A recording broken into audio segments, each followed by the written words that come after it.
and into the future. The tropics are home to the greatest diversity of plants on the planet. Many of these, like papaya, bananas, cacao, coffee, and rice, are well known around the world. These are just a few of the edible plants that have been an important source of nutrition for people living in the tropics. Many are rich in vitamins and minerals, while others are well adapted to growing in less than ideal conditions. Some, like the water lily, thrive in wet, swampy areas and waterways. All parts of this plant, even the flower petals, are edible. The starchy root of the plant has long been used to make flour for baking.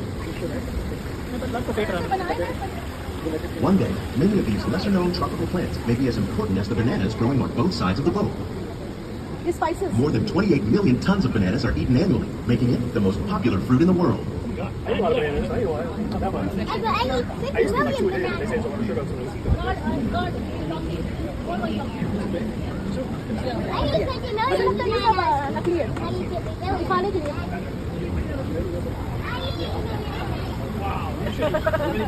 Fish.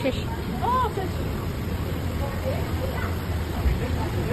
When we mention farming, you probably don't think of fish, but fish farming, or aquaculture, accounts for nearly half of all the seafood consumed globally. Tilapia, bass, and catfish, like the ones you see here, are 3 of the more popular crops raised by fish farmers.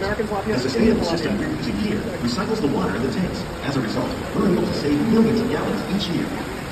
Our small fish farm produces nearly 5,000 pounds of fish each year to serve in restaurants around Walt Disney World.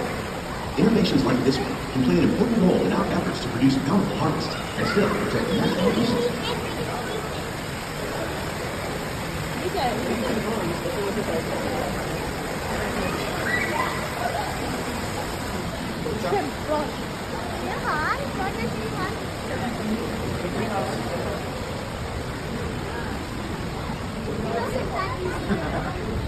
While there are more than 50,000 edible plant species in the world, most of us are only familiar with the handful that make up our everyday diet.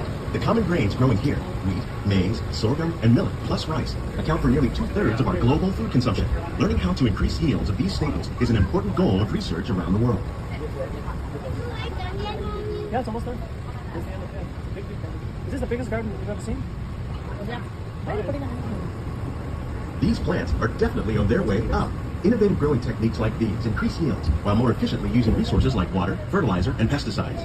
Another innovation at work here is our integrated pest management program. By populating our greenhouses with beneficial insects that prey on harmful pests like aphids and flies, we are significantly reducing our reliance on conventional pesticides. We're growing these crops using our nutrient film system.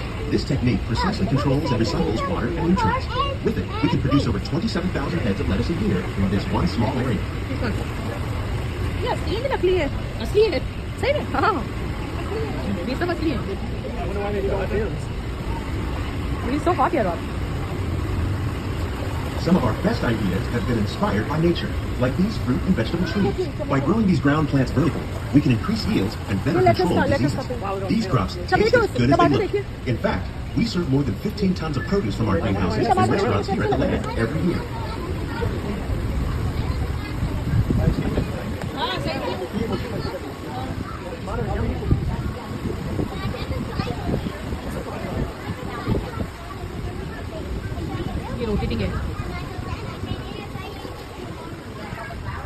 The future of agriculture may include innovative ideas like this vertical growing system.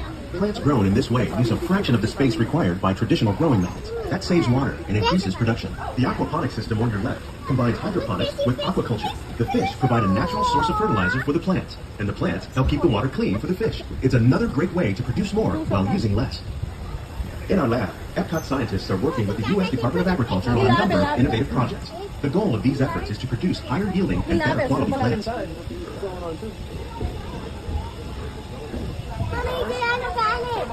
Huh?